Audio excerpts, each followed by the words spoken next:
Après leur qualification pour la Ligue des Champions, l'Olympique de Marseille, Pablo Longoria, Mehdi Benassia sont en train de préparer un gros mercato estival, des rumeurs mais rien d'officiel encore. Et aujourd'hui dans cette vidéo, on va tenter de voir quelles seraient les recrues intéressantes pour l'Olympique de Marseille qui va, je pense, faire parler de lui durant ce mercato estival. Salut tout le monde, c'est Mathieu, très heureux de vous retrouver aujourd'hui pour une nouvelle vidéo après des vidéos sur le mercato idéal de Strasbourg, Lens, Saint-Etienne, Nancy. On va sur un autre concept, toujours en parlant du mercato, mais cette fois-ci en essayant de proposer 5 recrues idéales pour pas mal de clubs en Ligue 1. Et on commence par l'Olympique de Marseille, puisqu'ils sont qualifiés pour la prochaine Ligue des Champions. Donc j'ai hâte de voir leur recrutement, parce qu'un Marseille sans Coupe d'Europe qui arrive à faire venir Mason Greenwood, Adrien Rabiot, Geronimo Rulli, etc.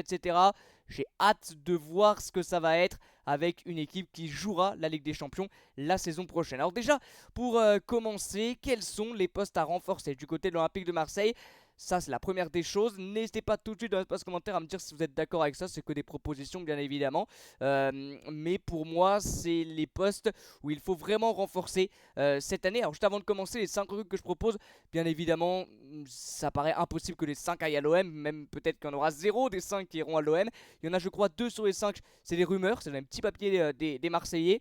Donc, niveau financier, tout ça, ça peut paraître fou. Mais bien évidemment, c'est 5 recrues. Mais pas pour les prendre tous dès ce mercato estival, encore une fois. Surtout le profil des joueurs qui semble intéressant. J'ai pas pris des stars, bien sûr, mais j'ai pris des joueurs qui ont réalisé une très grosse saison et qui sont courtisés par beaucoup de clubs. Donc ce serait intéressant pour l'OM de les prendre. Alors, pour commencer, quels sont les postes à renforcer? Donc 5 postes à renforcer pour aller chercher 5 joueurs que je vous propose dans cette vidéo. Donc le premier poste, bien évidemment, c'est un défenseur central, puisqu'on sait que De Zerbi aime jouer avec une défense à 3. Il l'a montré cette année. Il souhaite aussi, je pense, aller chercher un joueur qui est capable de relancer proprement, de s'adapter à une défense à 3, bien évidemment, puisque ça va être, je pense, encore le cas l'année prochaine, ou alors s'adapter à un changement tactique en plein match, hein, défense à 3, plus défense à 4, ou alors quand ils ont le ballon à 3, quand ils l'ont pas à 4, enfin vous connaissez la chanson, bien évidemment, avec des Zerbi.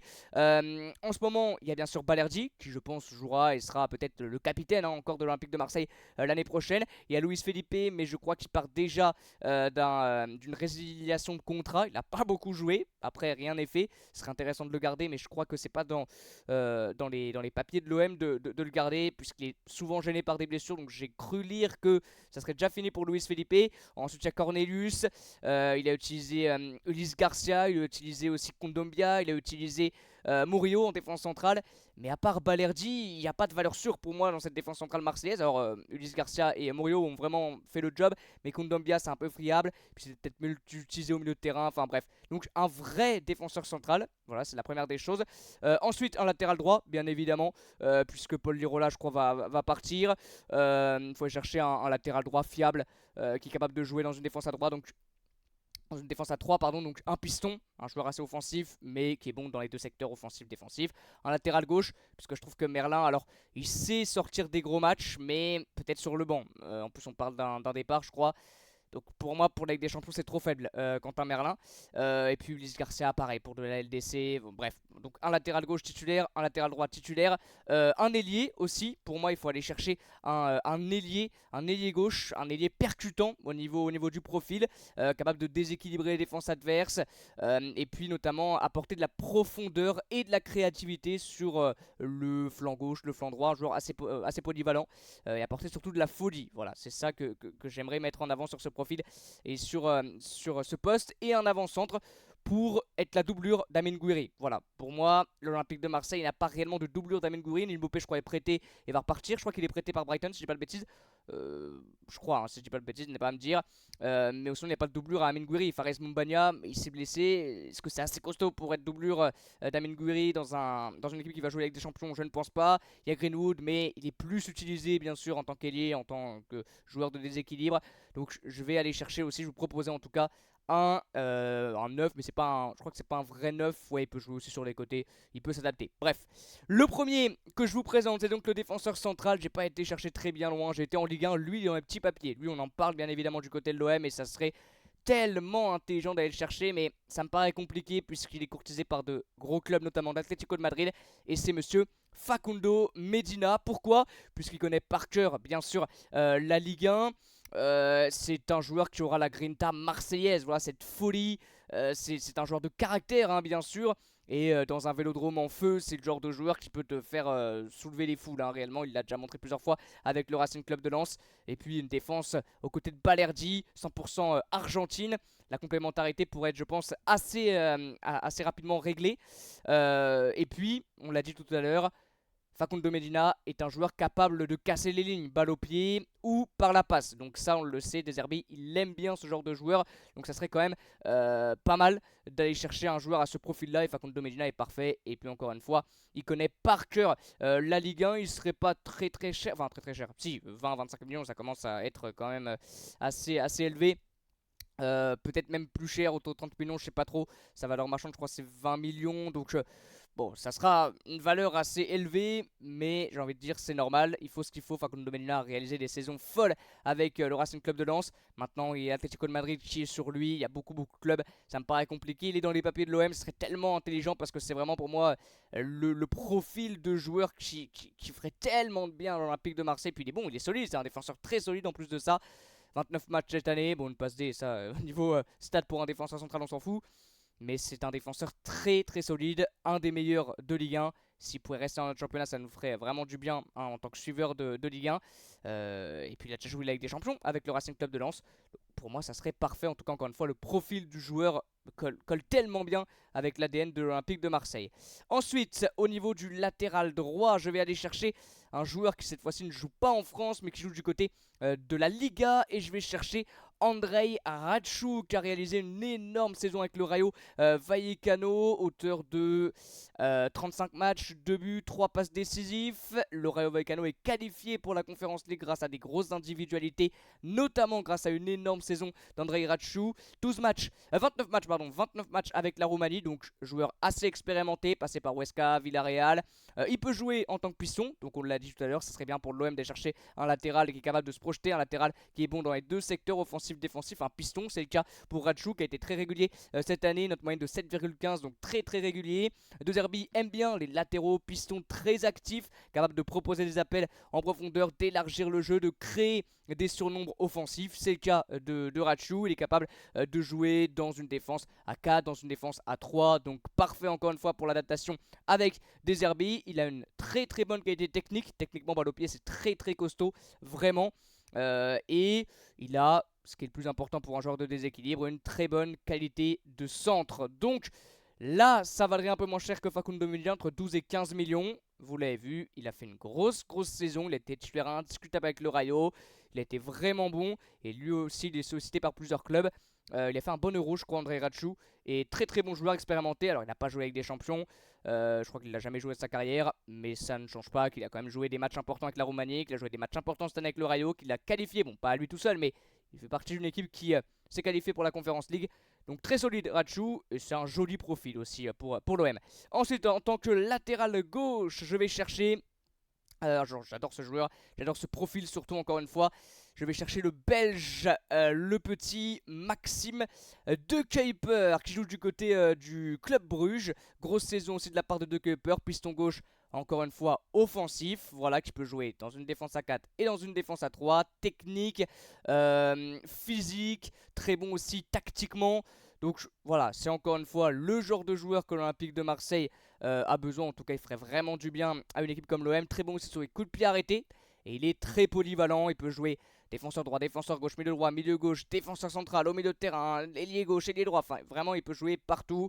De Zerbi aime bien les joueurs comme ça, flexibles, qui peuvent évoluer à plusieurs postes pour pouvoir changer en cours de match. Et c'est le cas de Kuyper.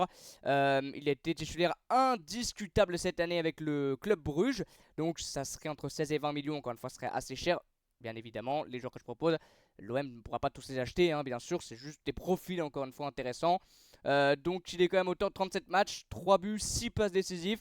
Et il a de l'expérience Ligue des Champions puisqu'il a joué 12 matchs de Ligue des Champions. Du coup, il connaît bien le très haut niveau. Encore une fois, est-ce que le projet marseillais pourrait lui plaire? Je ne sais pas, mais ça pourrait être intéressant. On passe maintenant aux joueurs offensifs.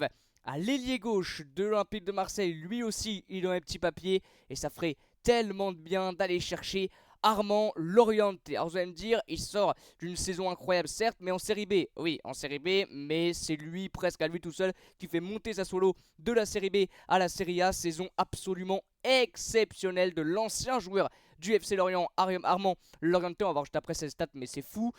Lui, bien sûr, il est capable de créer des décalages par son dribble, par la vitesse, par la puissance. Déjà, quand on était à Lorient, il était vraiment bon. Et puis il est capable de déséquilibrer aussi des blocs bas, parce que l'OM en Ligue 1 joue souvent face à des blocs bas. Ce genre de joueur est capable de déséquilibrer des blocs bas aux côtés d'un Greenwood, d'un Rabiot. Ça pourrait être vraiment parfait. Armand Lorienté, il peut jouer en pointe, il peut jouer à droite, il peut jouer à gauche. Donc encore une fois, très polyvalent, excellent centreur, excellent passeur, excellent tireur de coups de pied arrêtés. Donc voilà, c'est parfait, ça serait parfait vraiment Armand Lorienté. Pas d'expérience Ligue des Champions, mais il a le niveau. Il a le niveau pour moi pour jouer dans cette équipe marseillaise qui jouera la LDC l'année prochaine. Donc ses stats, elles sont assez folles. Alors je prends que les matchs de championnat, hein, vous voyez. Il n'y a pas dans les autres joueurs que je vous ai présentés les matchs de Coupe d'Europe. Notamment pour Maxime de Kuiper avec Bruges, j'ai pris que les matchs de championnat. Donc pareil pour sa solo, qui montera de série B à série A grâce à un énorme Armand Lorienté. Sera assez cher, entre 20 et 25 millions. Et c'est dans les petits papiers de l'Olympique de Marseille, hein. Je n'ai pas inventé bien sûr, mais j'ai trouvé le choix très intelligent. 33 matchs, 18 buts, 6 passes décisives. Incroyable, vraiment Armand Lorienté. Déjà quand il était en Ligue 1 du côté de Lorient, il faisait des folies. Je pense qu'un petit retour dans le championnat pourrait être très intéressant. Et on termine avec l'attaquant de pointe. Alors c'est pas des stars encore une fois, même le prochain joueur que je vais vous présenter, il est pas très connu, mais c'est encore une fois le profil est intéressant. Alors vous allez me dire ouais mais pour la Ligue des Champions il faut des joueurs beaucoup plus forts. C'est des très très bons joueurs qui sortent d'une saison incroyable, donc ils peuvent poursuivre sur cette lancée là avec la confiance, tout ça ils peuvent. Donc le joueur que je vous propose, alors lui il est intéressé, enfin plutôt Lille est intéressé par lui. Ils veulent remplacer Jonathan David par un autre David et par Promise David. C'est le joueur donc que je vous propose pour le poste de doublure à Amine Gouiri. Donc faut pas non plus aller chercher un joueur à 20 millions, entre 8 et 13 millions à peu près pour Promise David. Rapide, percutant, attaquant polyvalent, capable de jouer sous pression, très bon dans la finition, bonne frappe de balle. Ouais, très fort vraiment. On va le voir encore une fois dans les stats juste après. Il a fait une énorme saison avec l'Union Saint-Gilloise. Je vais encore chercher du côté de la Belgique. Donc voilà, il peut jouer à droite, à gauche, en pointe. Ça pourrait être une super doublure pour Amine Gouiri. Il pourrait même jouer à ses côtés. Il est très rapide, très puissant, dos au but, dos au jeu. Il est très intéressant. Il peut réussir à se sortir de situations un petit peu compliquées. Et il sort d'une saison vraiment folle avec cette équipe de l'Union Saint-Gilloise. On le voit au niveau des stats, c'est assez impressionnant. Et il a un match de Ligue des Champions aussi avec l'Union Saint-Gilloise, si je dis pas de bêtises. Il a joué un match de Ligue des Champions avec cette équipe de l'USG. Et donc il a mis en championnat 19 buts en 34 matchs et a fait 4 passes décisives. Énorme saison. Je crois que c'est sa première avec l'Union Saint-Gilloise. Est-ce que directement après sa première saison, alors qu'ils sont champions, l'Union Saint-Gilloise, donc ils se sont qualifiés pour la LDC, ou alors il y a des barrages peut-être à passer pour le champion de Belgique, je sais plus. Mais c'est aussi ce titre de champion grâce à un énorme Promise David. Et en tant que doublure, ça pourrait être parfait pour l'Olympique de Marseille. Voilà les amis, c'est la fin. Alors n'hésitez pas à me dire que c'est pour vous, ils ont le niveau Ligue des Champions maintenant. C'est le niveau Ligue des Champions, pas pour gagner la Ligue des Champions, bien sûr, mais pour exister, pour faire des choses. Moi, je pense que ça reste des profils intéressants. Il y a quelques joueurs qui sont sur les tables de l'OM, notamment Facundo Medina et Armand Lorienté. Ce serait intelligent d'aller les chercher. Donc n'hésitez pas à me dire ce que vous en pensez. Et bien sûr, proposez-moi des autres joueurs. Si vous n'êtes pas d'accord avec ces choix, ce qui serait logique, bien sûr, parce qu'on n'a pas tous le même avis, n'hésitez pas à me dire pourquoi. Et ça m'intéresse énormément. Voilà les amis, merci beaucoup d'avoir suivi cette vidéo. Je vous dis à très bientôt pour de nouvelles vidéos. N'hésitez pas à vous abonner, liker, commenter. A bientôt. Et comme d'habitude, ciao.